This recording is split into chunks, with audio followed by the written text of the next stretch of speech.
환율이 1달러에 1,100원으로 내려가게 된다면 오히려 손해를 보게 될 것입니다.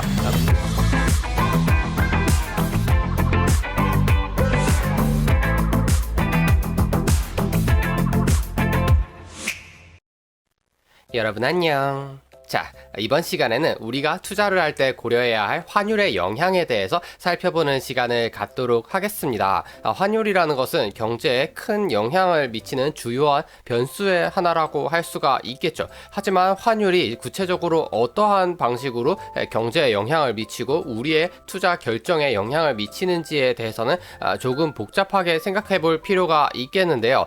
일단 최근에는 달러와의 가치가 상대적으로 굉장히 많이 내려왔었죠. 1달러에 1,100원도 안 하던 시절도 있었고요. 지금은 다시 달러와의 가치가 많이 회복이 돼서 1,130원 정도 하기는 하지만 예전에 비하면 굉장히 달러와의 가치가 낮은 상태라고 할 수가 있겠습니다. 그렇다면 달러와의 가치가 이렇게 내려가면 좋은 것인가 나쁜 것인가, 여기에 대해서 만약에 누군가가 질문을 한다면 이것을 한마디로 설명하기는 약간 어렵다는 것을 알 수가 있는데요. 일단 수출기업 입장에서 생각을 해보도록 합시다.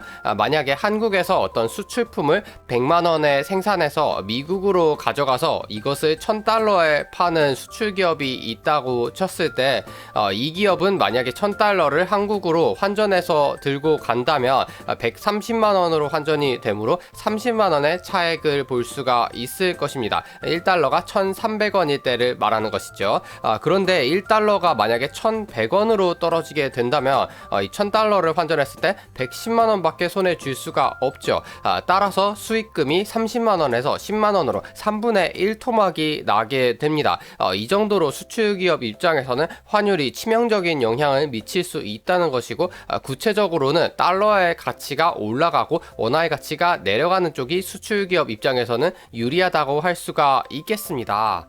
그런데 현실에서는 실제로 이렇게 환율에 의해서 극적인 영향을 받는 기업은 드물고요. 우리가 수출품을 해외에 나가서 팔 때를 생각해보면 순수하게 한국의 기술과 원료 그리고 생산 시설로 수출품을 만들어서 수출을 하는 경우는 드물고, 대부분의 경우에는 어떤 원료를 수입하거나 기술을 수입해서 제품을 만들게 되죠. 만약에 사우디아라비아에서 이와 같이 석유를 수입해서 생산품을 만들어서 미국에 수출을 하는 구조라고 쳤을 때 이 원료가 1억 달러, 완성품이 1.2억 달러라고 치면 원화로 환산했을 때 우리는 260억 원의 이득을 볼 수가 있을 것입니다. 1달러가 1,300원일 때 말이죠. 그런데 여기서 1달러가 1,100원으로 떨어지게 된다면 아까와 마찬가지로 계산을 해봤을 때 220억 원의 이득을 볼 수가 있습니다. 다시 말하면 이 수출 기업의 수익이 떨어지기는 하였지만 그렇게까지 큰 영향을 받지는 않는다는 것을 알 수가 있죠. 달러와의 환율이 매우 크게 변했음에도 말이죠.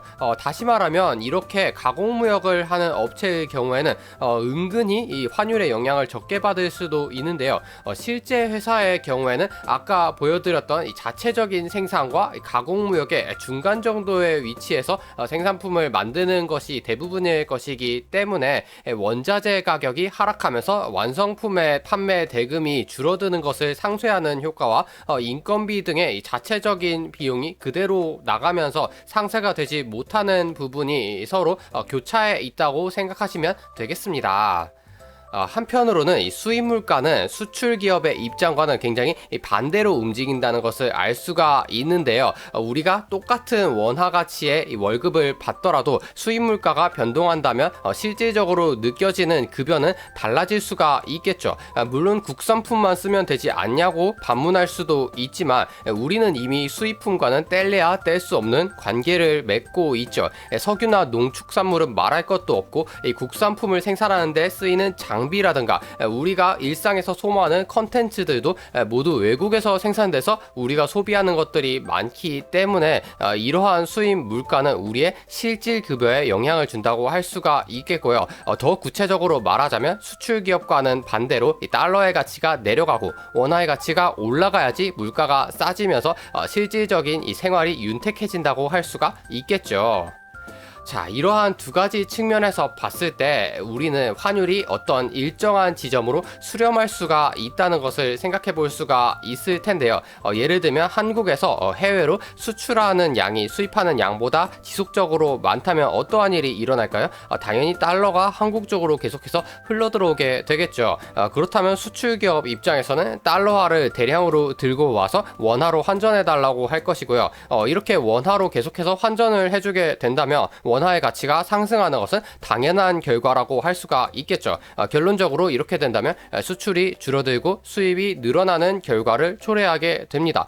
반대로 만약에 우리가 수입하는 물건이 더 많은 실정이었다면 원화를 달러로 계속해서 환전을 하게 될 것이고요. 이렇게 된다면 수입 물가는 오르고 수출 기업 입장에서는 더 싼 값에 수출을 할 수 있게 됨으로써 결과적으로 환율이 맞추어지는 효과를 낼 수가 있겠죠. 하지만 방금 말씀드린 이 이론적인 환율의 수렴은 지켜지지 않을 때도 있는데요. 바로 대표적으로 지금 수행되고 있는 이 양적 완화가 이러한 경우에 해당한다고 볼 수가 있겠습니다.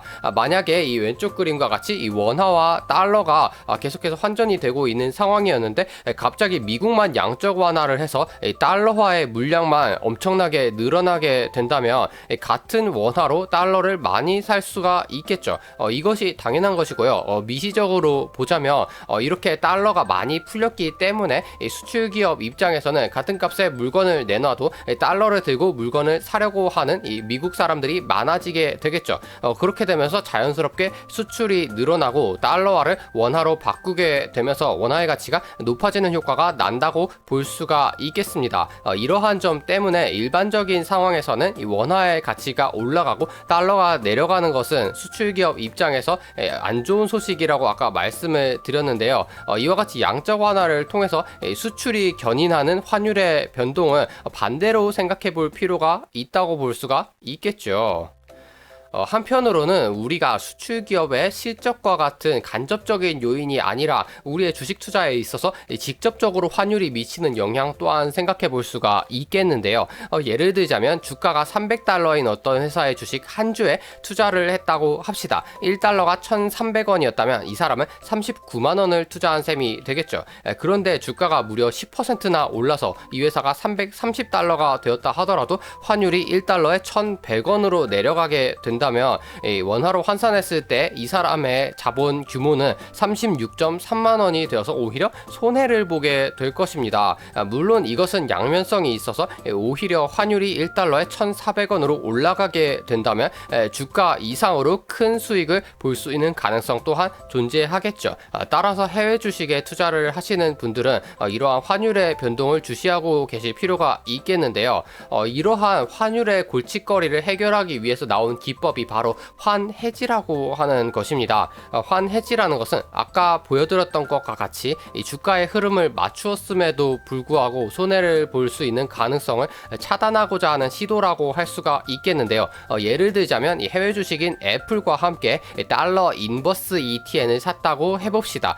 이렇게 된다면 애플의 주가가 오르면 애플 주식으로부터 수익을 얻을 수가 있겠죠. 일반적인 상황이라면 그러한데 만약에 환율이 움직여서 달러의 가치가 내려간다면 오히려 손해를 보는 상황도 나타날 수가 있을 것입니다. 하지만 이 손해는 달러 인버스 ETN이 오르면서 만회할 수가 있다는 것이죠. 결과적으로 이 사람은 애플의 주가가 오른다면 달러의 가치가 오르든 내리든 간에 무조건 수익을 먹을 수가 있다는 특징이 있겠습니다. 이것을 바로 환해지라고 하고요. 반대로 나의 주식이 환율의 영향을 받게 하겠다라고 생각한다면 이러한 복잡한 기법을 사용하지 않고 환 노출을 선택할 수도 있겠죠. 이러한 환해지는 대표적으로 우리가 국내 시장에서 볼 수 있는 해외 주식 ETF에서 많이 찾아볼 수가 있는데요. 대표적으로 왼쪽에 코덱스 미국 S&P 500 선물 H라고 하는 ETF에서 H라고 하는 것이 환해지를 나타낸 것이라고 볼 수가 있겠습니다. 이와 같이 환해지가 된 상품이 그렇지 않은 상품보다 훨씬 더 많은데요. 예전에는 이러한 환율이 리스크를 수반한다고 해서 시대에서 기피 대상으로 여겨지고 환해지가 반필수처럼 여겨지기는 했지만 요새는 오히려 경기가 안 좋아질수록 달러의 가치는 오르는 특성이 있으므로 오히려 환 노출을 했을 때 나의 주가가 내려가더라도 그만큼의 환율로 인한 방어를 할 수 있다는 측면에서 환 노출이 더 각광을 받는 시대라고 할 수가 있겠죠. 마지막으로 금값에 대해서 말씀을 드려보고 싶은데요. 금이라는 것은 달러와 경쟁하는 안전자산이라고 할 수가 있겠습니다. 따라서 달러의 가치가 내려가면 금의 가치가 올라가고 반대로 달러가 올라가면 금은 내리는 특성이 있죠. 때문에 달러도 금도 아닌 원화로 이 금의 시세를 측정해 보았을 때는 국제 금 시세보다 국내 금 시세가 덜 움직인다는 것을 아실 수가 있습니다. 이러한 금의 특징에 더해서 이 달러와는 차별화되는 금만의 특징도 가지고 있는데요. 그것은 바로 달러와는 달리 금은 마음대로 찍어낼 수가 없다는 것입니다. 물론 금광에서 금을 채굴하기는 하지만 그만큼 반도체라든가 장신구 등에서 소모되는 금이 있기 때문에 결과적으로 공급은 한정될 수밖에 없는 구조를 띠고 있죠. 달러와 금이 반대로 움직인다고는 해도 전반적인 추세로 봤을 때에는 경제 위기와 같은 안전자산이 선호되는 국면에서는 가치가 상승하는 측면이 있는데요. 이렇게 달러를 프린터기로 찍어내는 지금과 같은 양적 완화 시국에서는 이것이 또 반대로 되어서 달러의 가치는 내려가고 금의 가치는 올라가는 일도 많다는 것을 아실 수가 있습니다. 물론 지금은 금의 인기가 반짝 올라갔다가 다시 주춤한 상태이기는 하지만 코로나19로 인한 경제 위기 이전보다는 금의 인기가 아직도 높다는 것을 시세를 통해서 확인해 보실 수가 있죠. 자, 이렇게 해서 우리의 투자에서 이 환율이 미치는 영향에 대해서 알아보았고요.